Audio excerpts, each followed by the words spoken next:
Welcome to our inaugural Creator Spotlight episode, where once per month, Steve and I will invite a fellow comic book creator onto ORP to talk about what they do, how they do it, and of course, what inspired them to take the arduous journey of creating comics. Today, our first guest is Dan Sacharow, the editor-in-chief and one of the creators of the Mythiverse, and the writer-creator of Adobe, Kroger, and Molly Beans. You can find him on Twitter under the handle @DanSacharow. That's Sacharow, and check out his work on mythoversecomics.com. So, Dan, I want to get into the Mythiverse, but before we do, why don't you say hello and tell us a bit about yourself? Hi, yes, I'm Dan Sacharow here, and editor-in-chief of Mythiverse Comics. And first and foremost, I am very glad to be here. Thanks for having me. A little bit about myself. As you mentioned, I am the editor-in-chief of Mythiverse Comics, but I am predominantly and always will be a writer and artist in my own right, and I have been ever since I was 3 years of age when I was drawing Battlestar Galactica fan fiction. And wow, that goes back a ways. Yeah. Oh yeah. I'm talking the OG Battlestar Galactica, the 70s one. Yeah, that's when I got started. So yeah. All right. Anyway, so yeah, needless to say, it's been a important part of my life since I had conscious memory. So how I ended up doing this is not too much of a stretch. I would have probably ended up doing it anyway, regardless. So by day, I am a software engineer, but by night, I do write and I do draw and I do take care of the business end of the Mythiverse and help a whole bunch of creators realize their creative visions by doing the stuff that most artists would rather not do, the boring day-to-day stuff that helps get people's creations into the hands of readers. So primarily, these days I write more than I draw. I did do a couple of different web comics over the years. The aforementioned Molly Beans, of course, is my most recent one, and one that's still near and dear to my heart. And I hope to one day be able to bring that back in some form. But these days I mostly write. I write Adobe Kroger Dame Commander, the Adobe Kroger novel series, starting with Knight Errant, and a couple of short stories that I put out in audio format for our patrons, and a number of other little things that are still in the works. Most recently, of course, is our racing manga Triple Crown, which tells the story of young Skip Sparks in her quest to become the greatest race car driver of all time. So a lot of stuff going on here, a lot of fun stuff.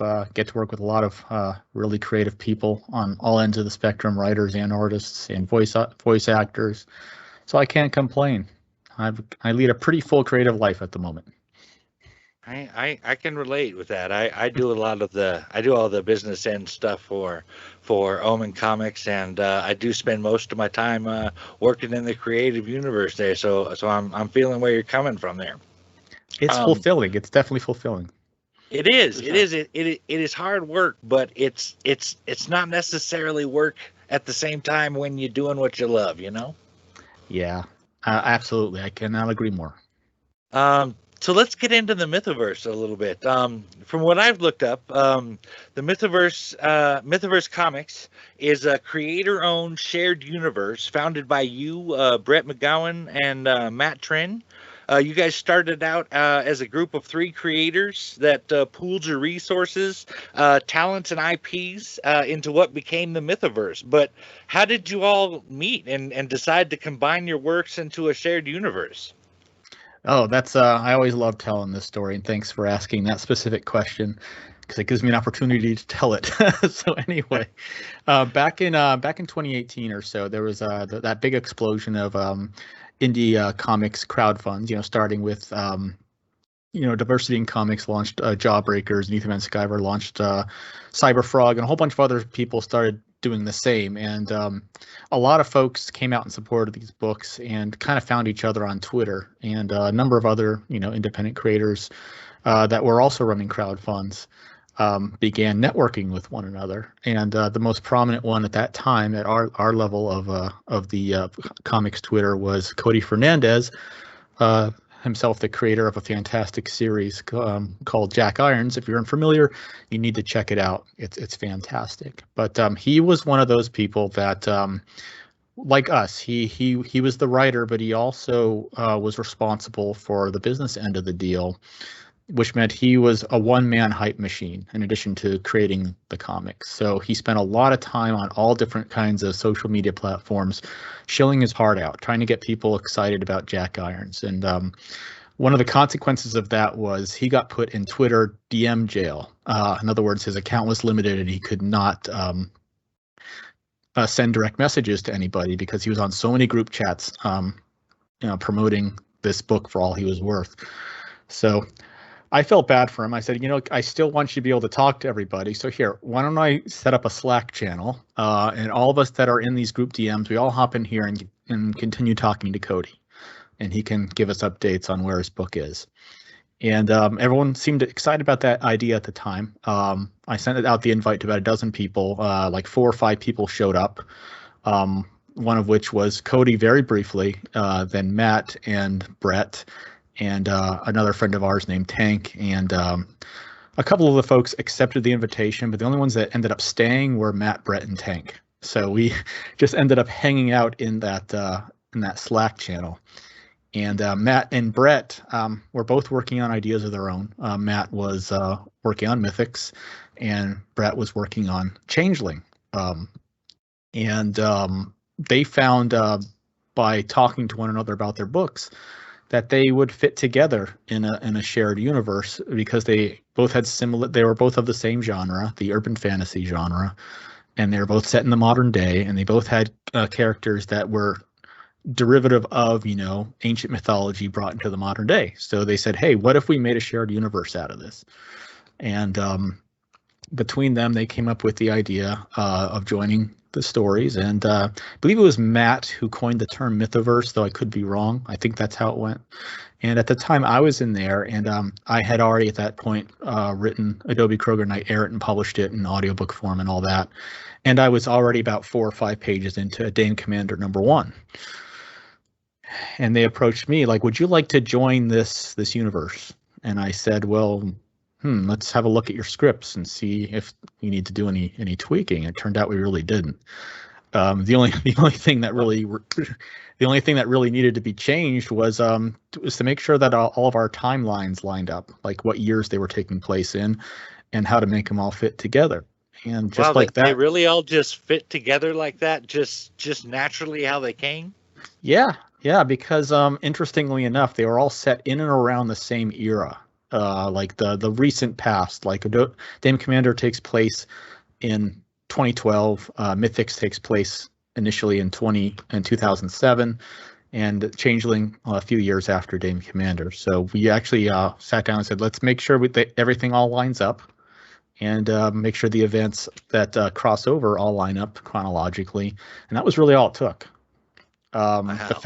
The fact that Mythics fit perfectly with Dame Commander, given like the nature of the political landscape between the mystical factions, it was amazing how easily that slipped into place.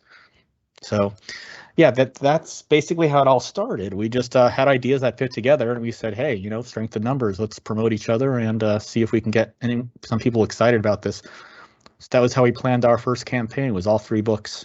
And we did pretty well. We got, a little over 120 backers or so, I believe it was, and a little over 6,200 for all 3 of our books. And we got that all taken care of, and the rest is history. The community got launched because we sent out Discord invites to all the backers, and we're just spread from there. Wow, that's pretty impressive. I honestly, I wouldn't have imagined that your 3 worlds just fit like that. It was just a chronological issue as opposed to a continuity or a story issue. Like I love how it all just fit, like it was all meant to be together. Yeah, that was serendipity. So the Mythoverse itself, it's pretty heavily steeped in Western folklore, mythology, and tradition. And as you said, you guys started out with 3 titles. And you even recently started adding other creators, offering side stories based in that shared universe. But the Mythoverse's very first book was your Adobe Kroger Dame Commander book. Why don't you tell us a bit about that series? Sure. So the Adobe Kroger storyline takes place in a reality in which the 12 peers of Charlemagne, as well as Charlemagne himself, were actual magic wielding paladins. They weren't just, what that archetype was based off of. They literally were that archetype. So they wielded actual holy magic against eldritch horrors. And as a result of their military conquest against these ancient horrors, which were in essence counterattacks against the endless depredations of demonic entities, this holy order, which came to be known as the Order of the Carolingian Cross, over time began to encompass the entirety of the globe in a clandestine fashion. So ever since Charlemagne, 1200 years ago, the Order of the Carolingian Cross has come to govern all of humanity's affairs, although humanity is unaware of this fact. They defend us from the shadows, so to speak. And fast forward to the present day, it is now 2012 at the beginning of Dame Commander, and Adobe Kroger is one of the newest recruits of this ancient order of holy knights, who have essentially outlawed the use of unauthorized use of magic, and consorting with demonic entities is practically a capital crime. So it's become, over time, or especially over the past 50 or 60 years, it's become somewhat of a fascistic order, but it still serves its purpose, keeping humanity safe from the likes of Cthulhu and his friends. Okay, let's put it like that. Not necessarily Cthulhu himself, but ancient entities of that nature. They are the first and last line of defense against that. So whenever magic is detected as being used outside the permission or purview of the Order of the Carolingian Cross, it is summarily sought down, and you are either asked to join, in quotes, or you are put down, in quotes. So the story opens up with Adobe being assigned to investigate a demonic cult that has kidnapped a group of innocent girls, and that's all she knows about it at that time. Her mission begins. So it was her responsibility to plan this raid with a wizard under the employ of the Order of the Carolingian Cross by the name of Casey Crum, and a non-magical combat expert named Reese Connolly, who is a Myrmidon of the gifted class, which means he himself is descended from the union of a human and a fae. So he has some wild talents that we would call superpowers. Think of him as John Wick with superpowers, essentially. Okay. Wow. That's kind of scary. As if John Wick doesn't already have superpowers. But Reese Connolly, basically, because of his Fey heritage, he has a fully circular 360-degree field of vision, so you cannot sneak up on him. He can read his opponents with the skill of like a character like the Taskmaster from the Marvel Universe. So it's very difficult to defeat in a fight because he can very readily understand what you're about to do. And once a minute or so, depending on how much he has exerted himself, he's able to move in very brief, like quarter of a second bursts of hypersonic speed. So imagine if John Wick could immediately outflank you, you can't sneak up on him, and and add all those skills to someone with that much combat ability, and you have Reese Connolly. Casey Crum is an unusually talented wizard in that she has mastered 2 different schools of the mystic arts. Typically, a wizard in this universe can master 1 over the course of their life, but she is an unusually gifted wizard, and hence why she caught the eye of and is under the employ of the Order of the Carolingian Cross. Now, Adobe Kroger, who is a brand new recruit at this time, this is essentially her very first foray into combat, and her inexperience sort of gets her into trouble, in addition to a speech impediment, which plays heavily into her character. She is a stutterer, and in order to use their powers, paladins must vocalize their intent with an incantation of their choosing. However, if you stutter, well, it can stop you from being able to do that. So that gets her into trouble a number of times throughout issue 1 and the follow-up issue 2 and an issue 3. And that's an ongoing thing that she has to fight with. But she is a young holy knight. She has the ability to make herself faster, stronger. She can project shields onto herself and to her compatriots when her stutter doesn't get in the way. And she has enchanted weaponry that is many times more substantial and effective than normal weaponry. And she's just thrown into the situation whether she's ready for it or not.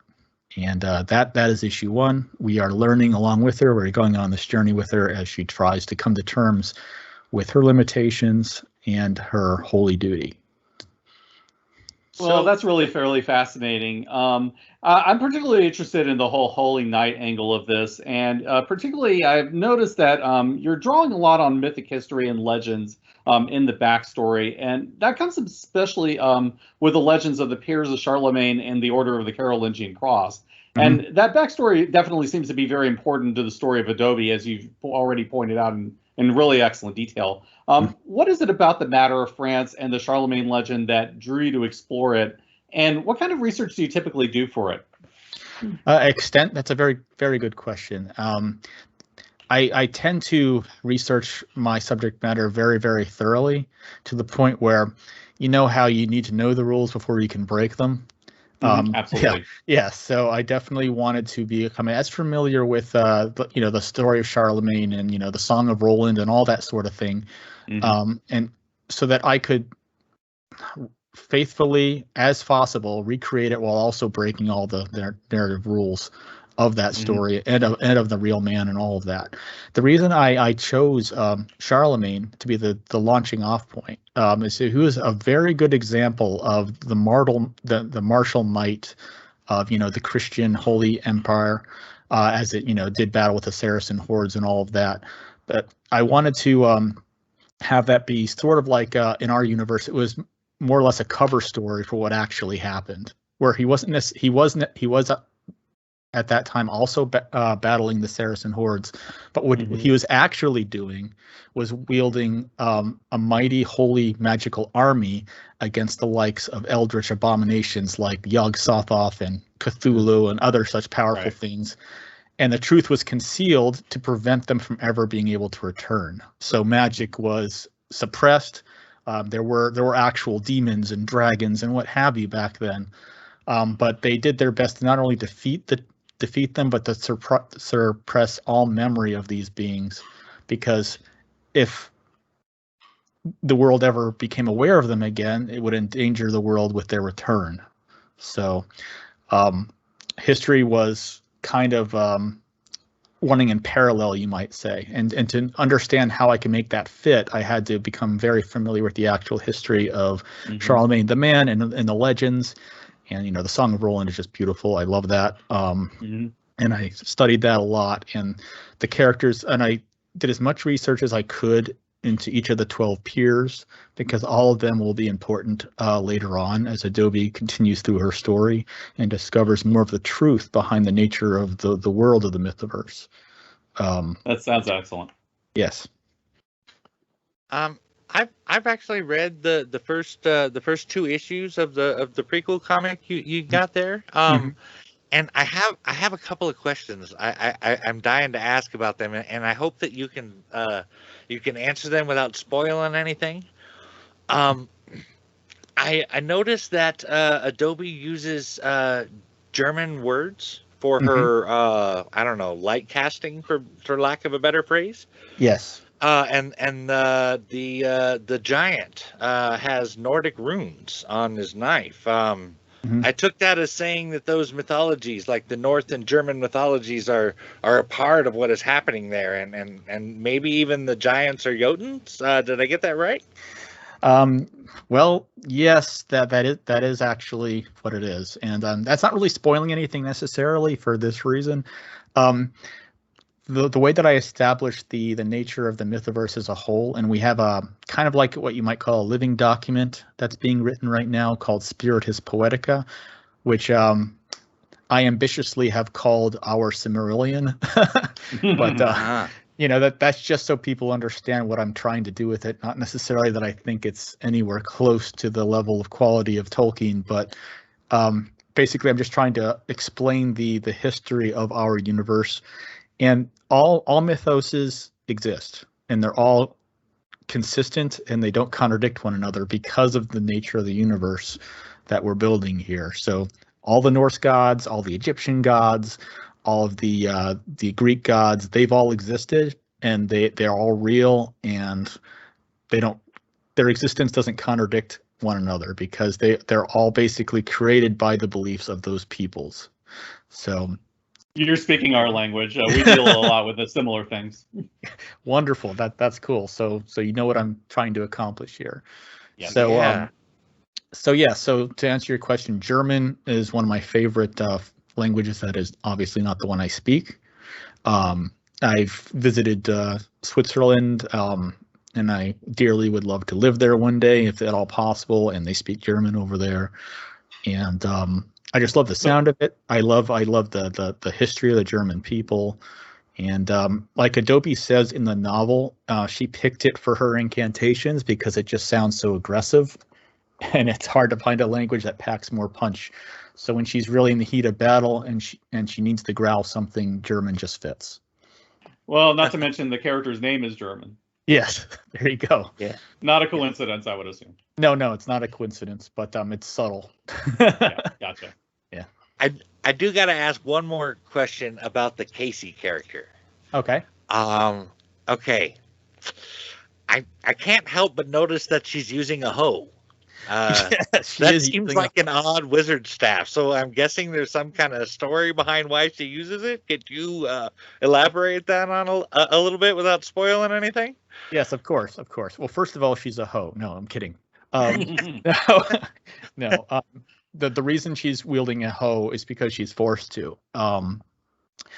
That's kind of subtly foreshadowing what I will be revealing over the next couple of issues, is that wizards, especially wizards like Casey, are essentially indentured servants to the Order of the Carolingian Cross, and they are not treated very well. And because they are seen as ways in which all of those demonic entities that the Order was created to vanquish can return, because the distinction that the paladins make between themselves and wizards, and this is actually in their oath of service that they are taught and that they recite to one another.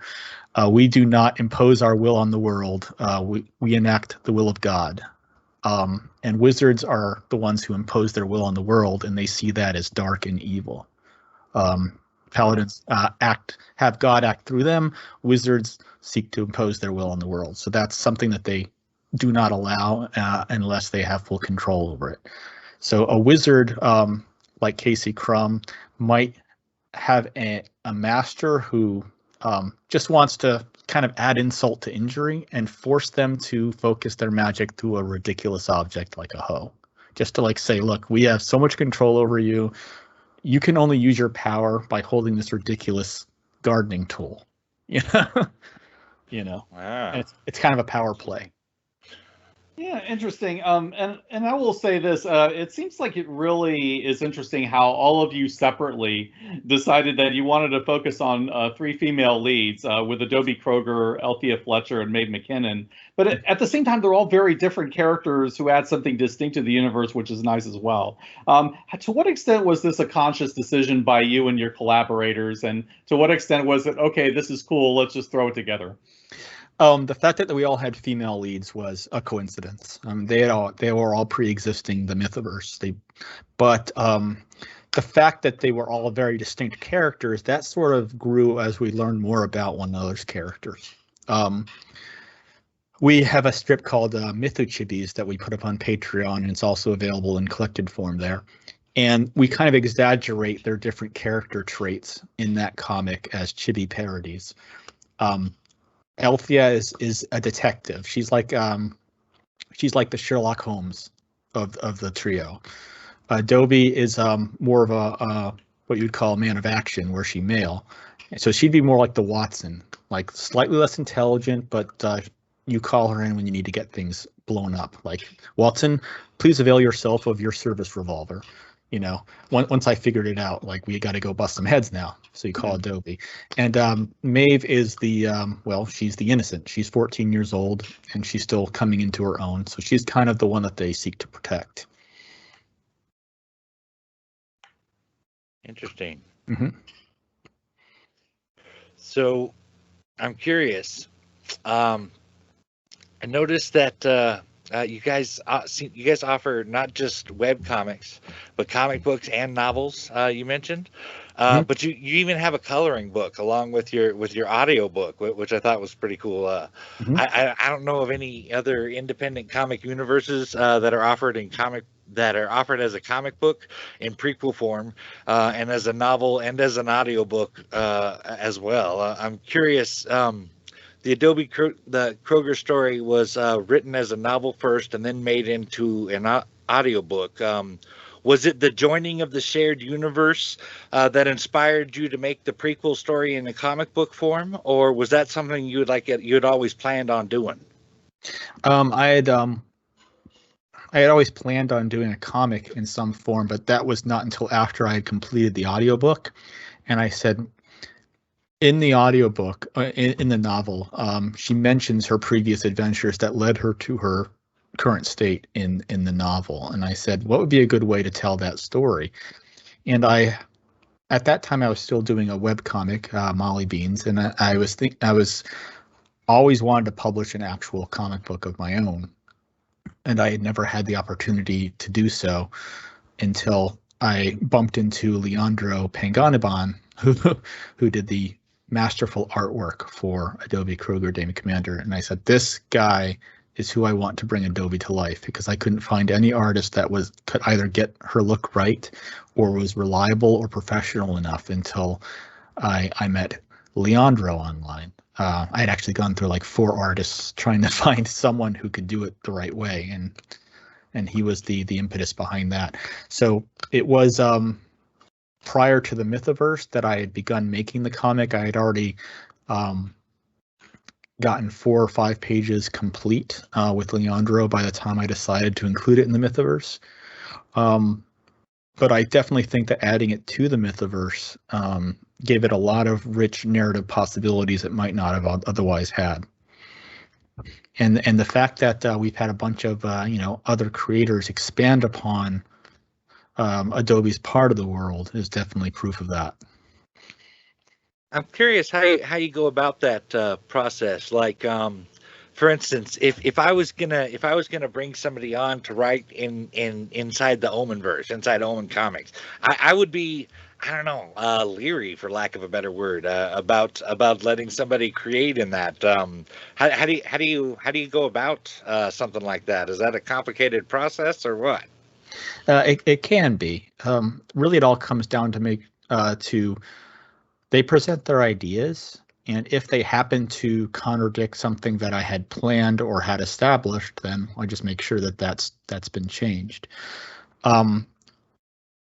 I definitely understand why you'd be leery of it, but at the same time, I'm just one guy, and Matt and Brett are just one guy. We have our ideas. We have plenty of ideas, but sometimes someone else might come up with an angle or a story idea that wouldn't have occurred to us, and that inspires us to further expand our own ideas, and also expands the world. And having that sort of hive mind working to make something like all the more rich and detailed, it just kind of adds to the tapestry. You can zoom out and see more detail that way. You know what I'm saying? Right. Yeah. I think we can definitely say that that's been true of us as well. I appreciate how you've managed to work with the Mythoverse in so many different formats. I'm from standard comics to web comics to prose, and having done most of those things, I can definitely appreciate the process that goes into that. Now, each medium has its own strengths and its own challenges, of course. And so, do you have a process for working out what should be a comic versus a prose story or a web comic, or vice versa? How do you decide how that works for you? And what do you enjoy working in the most, and why? I would have to say that I absolutely enjoy working, in prose because it gives me the most, not only the most freedom, but also, it allows for the quickest turnaround. I understand that. For example, I believe I sent you a link to a couple of short stories called My Friend Page and Page on Film. And what I did there was it just struck me. I'm a huge fan of P.G. Wodehouse, and he has this absolutely hysterical series that I guess you could just call it the Bertie, Wooster, and Jeeves series. Sure. And it's about this kind of affable but clueless socialite and his brilliant butler Jeeves, and all the misadventures they get into. And so I said, you know what? I really love this series. It's public domain right now, so I could technically just, write these two characters and make a new adventure with them set in the modern day if I wanted to. But why would I do that? He's already got it perfect. So I'll just take this concept and set it in the 80s. So I took those two characters and created Bethy and Paige. Paige was named Paige because of P.G. Wodehouse. Her name is Paige Wiseman.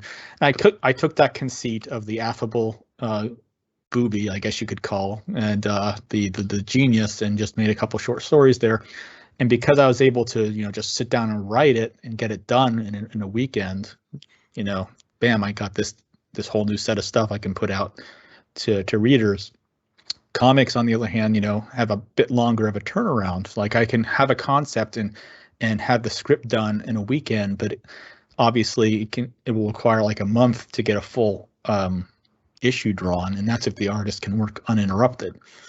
So it's very satisfying to see it all come together, but sometimes I just like the expediency of prose, especially if I have a talented voice actor read it for me. So I can imagine. Yeah, that sounds great.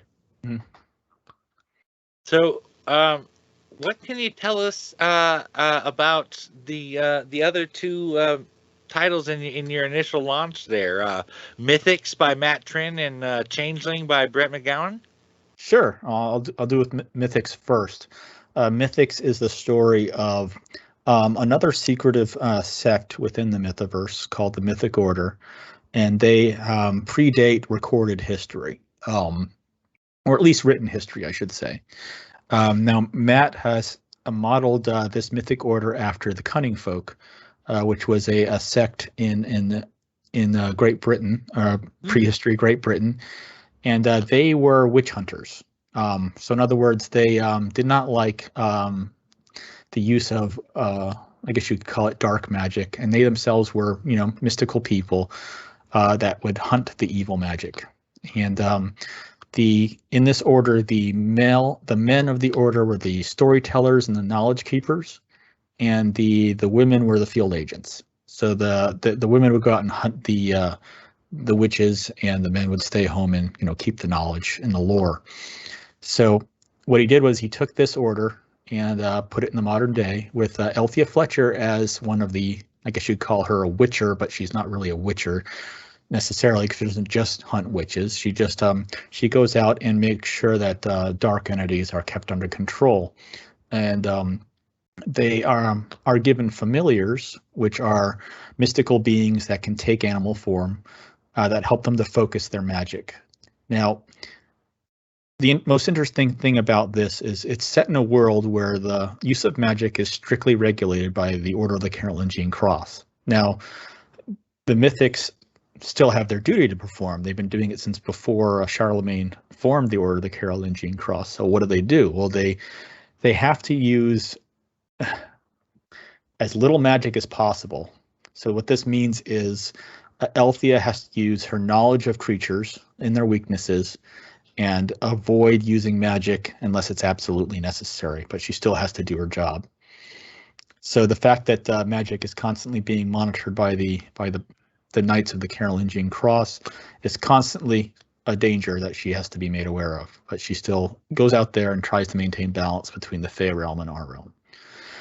So it's kind of like a mystery thriller series. It's not as heavily action oriented as Dame Commander. Dame Commander is more of like the closest thing to a cape book that the Mythoverse has. Adobe is essentially a superhero. Althea is more of a detective, more like a street level detective. So I don't know, think of like a Jessica Jones type story where it's like a character close to the streets. She's wise to how things operate, and she has to be very clever about how she executes it.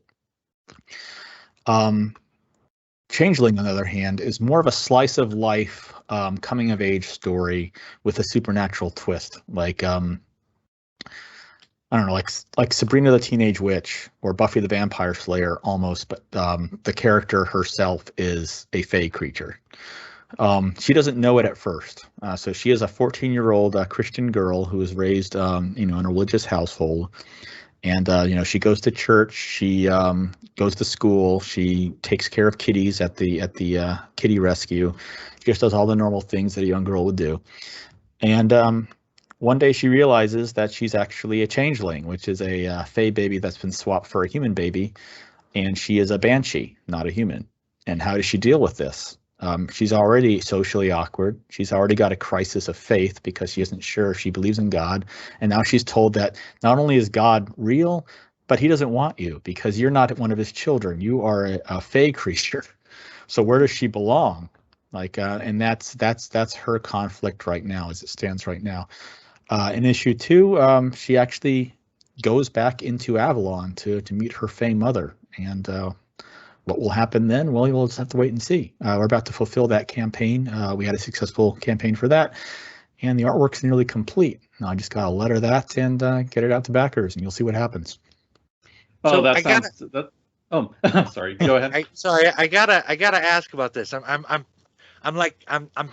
building this world in my head. I'm trying to imagine it, and I gotta wonder if you're gonna tackle a subject or not, and that is there seems to be I don't know how else to describe it, a bit of hypocrisy on the religious sect of this as far as magic goes. It's like, well, we get to use it because we're associated with God, but you guys can't because you're not. Like they're both using magic, but somehow it's okay for one and not the other. Is there going to be some kind of maybe rebellion or something going on with that? Yes, if you've read the Adobe Kroger novel, that actually begins to happen.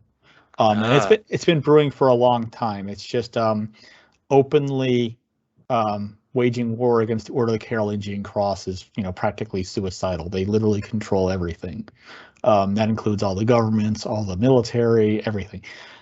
But fourth generation warfare can work, and it's been demonstrated in the first Adobe Kroger novel and later in the second Adobe Kroger novel, which at this point is about 50% complete. Between everything else, I'm having a hard time getting back to it, but I know exactly where it's going to end. The next book as well. So yes, to answer your question, there will be rebellion, and there actually is an attempt at it in Adobe Kroger Knight Errant, the first novel. That sounds pretty sweet.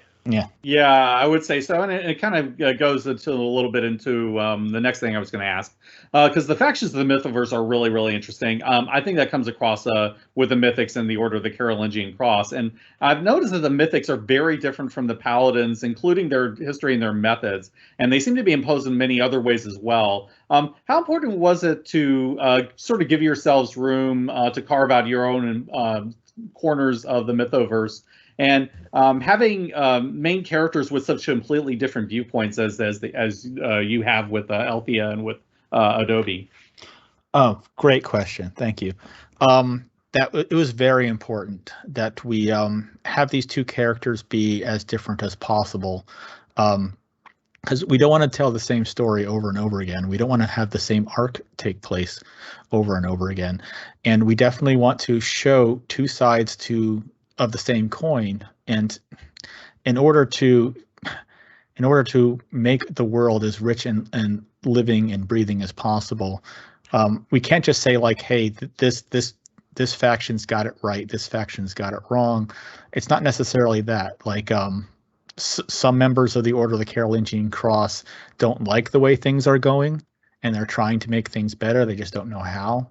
And some members of the Mythic Order, while they are definitely, the underdogs, they don't necessarily have all the answers either. So, and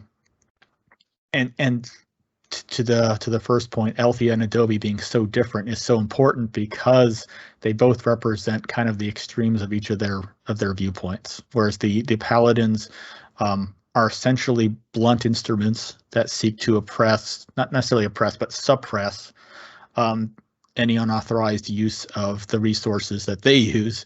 The Mythics are also kind of like you're unnecessarily cruel to them, so let's try to understand them. And it doesn't always work out. Sometimes evil is just evil and does have to be destroyed.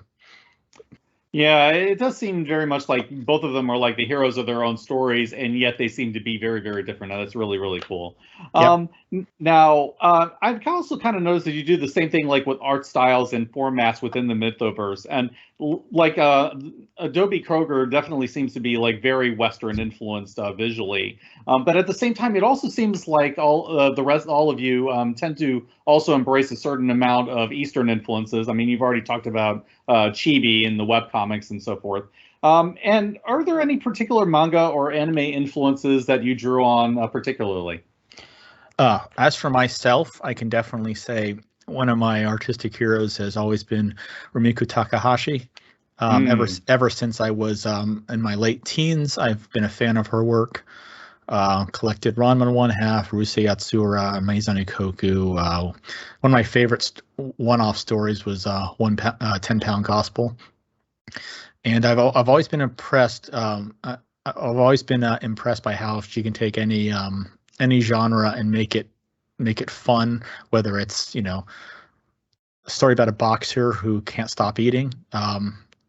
And even if you're not a fan of boxing, you'll love that story. A slice of life soap opera, Maizane Koku, like a full blown fantasy comedy epic, and in Inuyasha and all that stuff. And I've admired her ability to just make you care about any character, no matter how ridiculous it is. In terms of influences for Mythics, Sherlock Holmes and Poirot factor very heavily into that. And I know that Yu-Gi-Oh! Was an influence of Brett's, and a few others. Fooly Cooly was another one. I meant to say that, not Yu-Gi-Oh! Fooly Cooly was one of the ones he frequently mentions. And we've drawn influences from all different sources, and I think that's why our stories end up having this kind of richness to them, because we it's all about effective storytelling, and there's so much to learn from all different cultures in that regard. Like if you were to focus on manga, the one thing that makes that work, no matter what the genre is that manga stories tend to be character driven rather than event driven. So rather than saying this happened, then this happened, then this happened, what you get in manga most of the time anyway is this character here who is this way feels this and does this because of this character trait, and it's almost always done in a very relatable way. And that's why you can care about like a half dog demon as much as you could care about like some teenager who's too shy to talk to the pretty girl, Speaking of teenagers, one of the things that fascinates me about Changeling is that Maeve is a very different character from the other two, like we already talked about. The thing is, she's a normal teenager who inherits a legacy she never asked for, and that's really, really interesting. It just seems to be a book that's geared towards exploring the sense of alienation and adjustment that a lot of kids her age go through. And you already talked about how she struggles, with being coming from a religious family and then finding out she has this legacy. So what is your approach into writing teens as opposed to adults, and how do you keep the way they sound believable? And how does Changeling, do you think, fit into that? Well, as for me personally, I'm a parent, so I just listen to my kids, and I try not to embellish my dialogue too much, speaking for myself with, quippy one-liners. I just try to make the dialogue sound as naturalistic as possible. So a lot of my characters have verbal tics. that they repeat over and over again. If you've read the Adobe Kroger novel, that's very apparent in her voice. And I did my very best to base a lot of what I made her say off of real conversations that I've had. So I just listen to people and try to make my characters sound like that. In the case of teenagers, I just listen to teenagers. And and try to avoid like making everything they say be snarky or a reference, because most of the time people just talk like people, and people can tell when you're punching it up just a little bit too much. Try not to sound like a Joss Whedon character. Exactly. Yeah, I tried to avoid using Whedonisms, but yes, that's exactly right.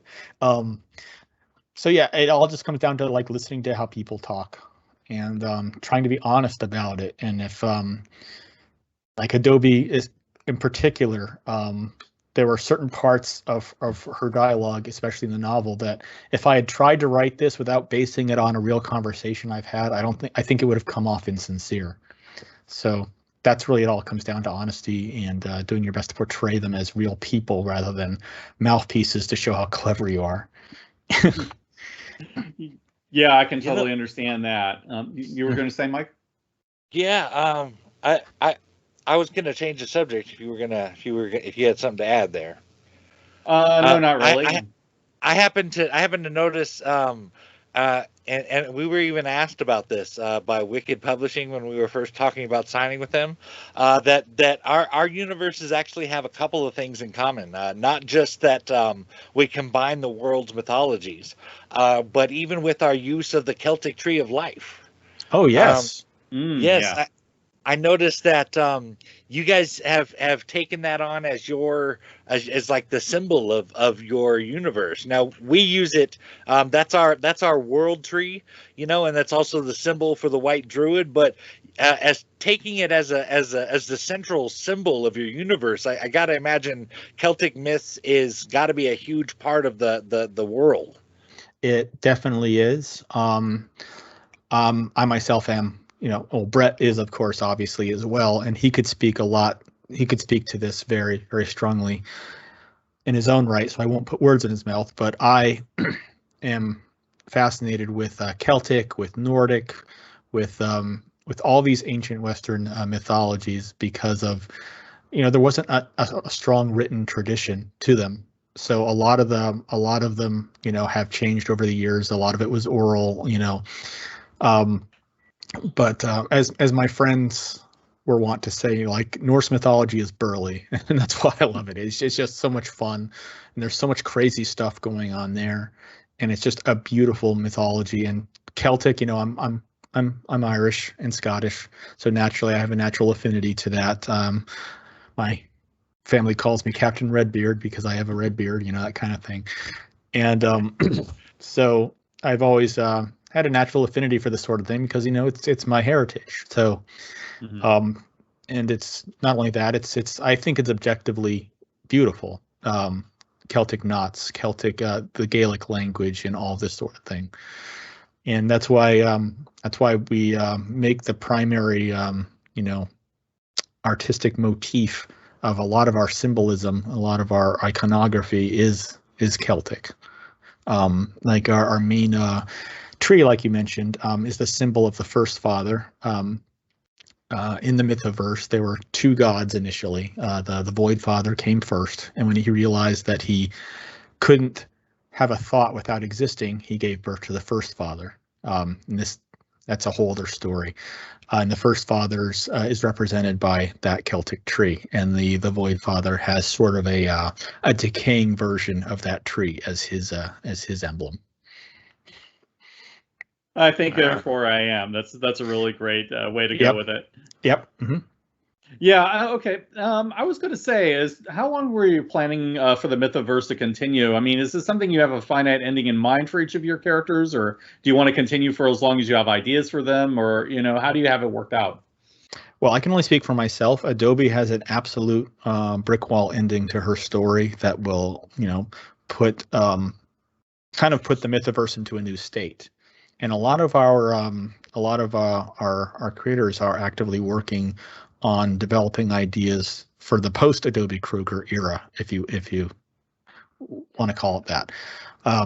But yeah, Adobe definitely has a solid ending. I know that Brett and Matt have also discussed where their character stories are going to go, but as far as I know, I'm the only creator with a character that has a definite shelf life, if you will. And in the Mythoverse, once our character is dead, the character isn't coming back. There'll be no revivals. She's dead. She's gone. Her story's told. Let's make some new characters. That's our philosophy. So, yeah, I do something similar with the Blitzverse, Yeah. so I can totally understand where you're coming from with that. I mean, the dead means dead thing has really gotten ridiculous in comics. So I get it. Yep. Now, is there anything you want to talk about that you haven't already discussed that's coming up, or any other projects you want to promote, or anything that you really want to talk about that we haven't discussed already? No, I think we've done a fairly good job of covering all of it. But one thing I do want to mention is not everything is magical in the Mythiverse. We actually, our latest title, Triple Crown, does take place in the Mythiverse, and it's about an ordinary person. She just happens to be living in this magical universe, and we've established that she is our first in-universe celebrity character. Skip Sparks, so she will be making cameos on posters, on T-shirts, etc., in our titles moving forward. And that title kind of stemmed, it was basically whimsy on my part. I'm a huge race fan of all kinds. I love IndyCar, Formula One, NASCAR, endurance racing, and it's always been a huge passion of mine. And naturally, I'm a fan of all kinds of manga. One of them was of course One Piece. Like, who doesn't love One Piece? So I started thinking to myself, like, what if I took that idea of a character like Monkey D. Luffy, an idealistic, adventurous person who's chasing a goal, and just bring that into the modern world? What would it be? And I say, well, I like racing. Let's make it a young person who's chasing the treasure of racing. What would be the treasure of racing? It would be the Triple Crown of motorsport. So that's how that all got started. And I basically just put out feelers saying, can anyone draw cars really well? And I found this marvelous artist from Mexico named Darian, who just completely blew me away, and makes me happy to be able to do this, because as a race fan, I've always wanted to pay tribute to the icons of the sport, of all kinds, and the history of the sport. And let's just face it, it's the most exciting thing next to heaven. If you're a fan, it's hard to beat it. So it's kind of my reward to myself for all my hard work, is being able to put that story out. And it's going to be part of this is one of the reason I really want to talk about this. The creator of Rags, Brian Ball, and I have been collaborating to create an American anthology series, American manga themed anthology series called American Hops. And it's gone through some delays because of some issues we had with one of the stories, but it's nearly ready, and he will probably be launching a Kickstarter campaign for it soon, and Triple Crown will feature in it. So I'll definitely will keep everyone posted when that is ready to go. Wow, that you got a lot really going on, man. I'm impressed with what you got going. It sounds pretty cool. Thank you. Hopefully it'll work. I want to say thank you for being our very first guest on our new Creator Spotlight series. It was great having you on with us. Likewise, it was an honor, and I looking forward to hear more Creator Spotlights. You guys are fantastic. All right, awesome. Thank you, listeners, for joining us as well. And we'll see you in December for our second Creator Spotlight with fellow Wiki crew member Scott Kitchman of Wrath. I love that guy, and I love his book. Yeah. We just recently backed his third chapter 3 there of Wrath. Nice. Yeah, you're gonna love it if you haven't seen it, folks. Go back that book. All right, we'll see you next time.